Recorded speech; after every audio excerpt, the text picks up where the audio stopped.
Welcome GRD132 F1 Spring 22 to ex5. Now this was ex7 in a previous semester, but this is going to be ex5, and we're only going to do the Smuttynose part, whereas in the past we did two other logos ahead of this. So we're going to jump right in and do the Smuttynose logo since we talked about it in the discussion board.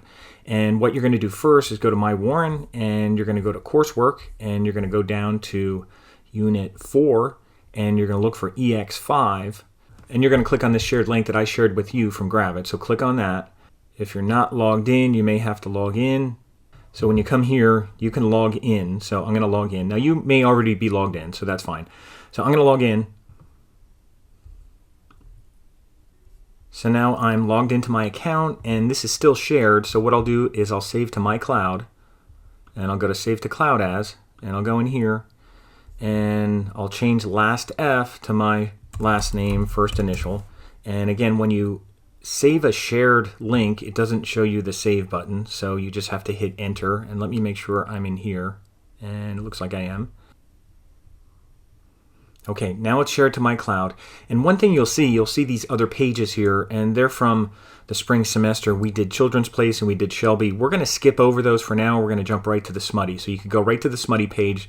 You can leave them there, but we're going to work on this. So when you see the other videos from Spring 21, you'll see Smutty as the bottom page, but I put it as the top page, so it's easier to do that. So you're going to work here, and it was called EX7 last time. It's going to be called EX5, and instead of 7 videos, we're going to have 3 videos to get this done, because we're just going to focus on Smuttynose right now. We don't have to do an extended 7 video exercise right now. We'll just work on this since we're talking about it in the discussion. So make sure you have this here. Make sure you save this. And I think from here on out, you can pick up with the video that was the older video. So that'll be about recreating this. Keep in mind, you're also going to go to Google Fonts to search for fonts, search for serif fonts. They don't have a slab serif category, but we're going to search for fonts for the slab serif fonts. We're going to search for the serif font, and eventually we'll search for a script font that's somewhat close to that. And we're just going to be focusing on this. So the rest of the video, I think, will be from Spring 21. But everything should be fine as far as what we're doing there. So I just wanted to introduce that. So this is EX5 in Spring 22.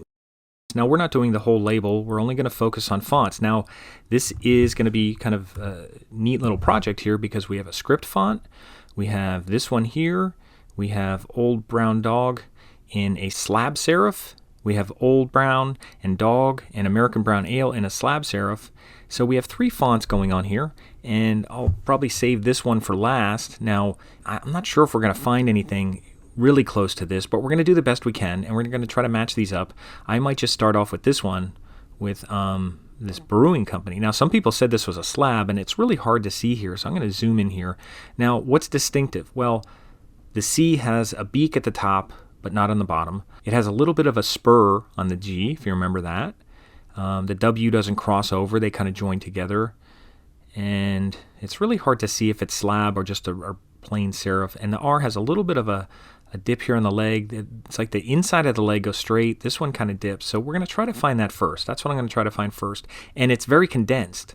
So we may not find something this condensed. We may just have to squash it and make it condensed. So we're going to look for things like, we might as well type in brewing company and just do the whole deal. So I'm going to scroll up to the top and type it in all caps, and I guess I don't need the period. And instead of handwriting, they don't have slab serif, so we can kind of work through this. Actually, Merriweather right off the bat isn't too bad. But we're going to look at serif, and because, I mean, I'm looking at that R, and I'm thinking if we squash it, it may look like the other one a little bit. The B kind of flares out. The bottom part of the B flares out. Let's see if that does. They look pretty even there, so I don't know. But we'll start working on this. Now, they have 8 styles. You might want to look at the styles. Now, they may even have a condensed style. I don't know, but that's not a bad one to start with. Right off the bat, Merriweather isn't too bad. And I'll go back here so I'm not looking at all the styles. So I'm going to write down Merriweather, and that may or may not be a good one. Now, remember, this is the serif one, and this is really hard to see. PT serif isn't bad. Let's look at PT serif. Let's look at this again. And let's see the G and the C. That's what I'm concerned about. The G and the C. No, not seeing it because remember it has a... Where's Merriweather? Merriweather doesn't have that either. It doesn't have the thing at the top. This one does. Actually, Laura. The B's aren't kind of even here, but Laura may work. It has the little thing on the top. And the bold version may work. So I'm going to write down Laura. That may work. and I'm going to cross out Merriweather and go with Laura as my top choice. And they do have a little spur here. And what else was I looking at? And this thing up here. So that may work. Let me go in the variable. And they probably have a lot of versions here. And we can, even if they don't have condensed, we can make it condensed. That's actually, I'm going with this. I like this, even though it may not be perfect. I might go with semi-bold and maybe squash it. So you can certainly look at more, but that's what I'm going with. So I'm going to zoom out a little here just to get started and type here. Now it's so small you probably won't even notice, so I'm going to type Brewing Co. And this is, of course, why you don't do scripts in all caps. And I'm going to click off it, and I'm going to go with Laura. And I'm going to go with Laura, I think, semi-bold. And it's very condensed. So what does that mean? Well, it means I got to squash it. So let me get rid of this thing over here. I don't need my layers showing, so give me some room here. And it's really condensed, but that font looks pretty good. Again, it's not perfect, but I'm going to go with that. Even though the B's aren't even here, I think I'm going to go with that. And I got to get the size right, but I'm not even worried about the size yet. I could probably go down a little bit and get it closer before I start doing that. I could even do it by eye a little bit if I can. 22, maybe 24 might be about right. And again, I'll keep my mouse there when I type 24. That seems to be the key. Now that size looks pretty good. I'll nudge it up a little, maybe too much, maybe 23. Now this isn't something I took a picture of. This I got off the web. I do have the can here, but I didn't want to just work on the can. And 23 there. I think 23 is okay, so I'm going to move this over here. Now I'm not sure about the tracking yet. We may have to get the letters closer together. They do look pretty closer together, so I think what I'm going to do, while the whole thing's selected, is go in here and just put negative 0.02 and just see what happens so far. Just bring them a little closer. Are any of these touching? Because this is making them touch. Well, they're very close, but I'm going to go with that.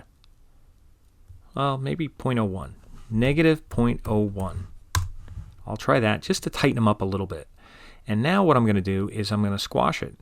Now, we don't have a condensed version, so make sure that you have auto scale font checked, and then just grab this middle handle. Don't grab the corner because that'll scale the whole thing in proportion. And I'm just going to grab this and move it over right to about there. And I just want to point out why squashing isn't always a great thing, because a condensed font will be built at a certain width. Because we're squashing it, we're also making this thinner. See, now it doesn't look as bold because now we squashed it. We made all the letters kind of thinner when we did this. So we might even want to see if we could try bold. It might look better now in bold, and we might have to do that. Now again, these letters aren't perfect. You can see the R where they break. It breaks a little higher up here. Here it breaks lower, but that's not too bad. I'm going to put that in there and kind of go with it as best I can. And you can see it even makes the dot look kind of oval, but that lines up pretty well. I'll move it over just a little bit, and that's not too bad. You know, but I did go with bold, so it's Laura Bold is what I'm going with, and that's not too bad right now. So I'm going to save what I have so far. And then in part 6, because this is part 5, and in part 6 of this, I'm going to start working on the slab, and then the last thing I'll do is work on the Smuttynose, or I'll just let you work on the Smuttynose, or as much as you want to do, because we're not going to be able to match that close without finding the actual font. And we know there is an actual font, and it's probably not one of the Google web fonts, but we'll get as close as we can. But let's try to match this up in the next video. So that'll be in part 6 of our video. We'll work on the slab serif, and it's all the same slab serif. The letters are all the same. Some of them are stretched out a little bit more. You know, dog is definitely big and stretched out. We can't even see the G over there, but if we can see the L has you know, some distinctive elements. The R is kind of cut off. Everything else is pretty traditional. There's no G down here to look at, but we can look at the C and see that there's a barb on the top of the C, and we can see that the same letters are being used down here. So we'll take a look at that in part 2.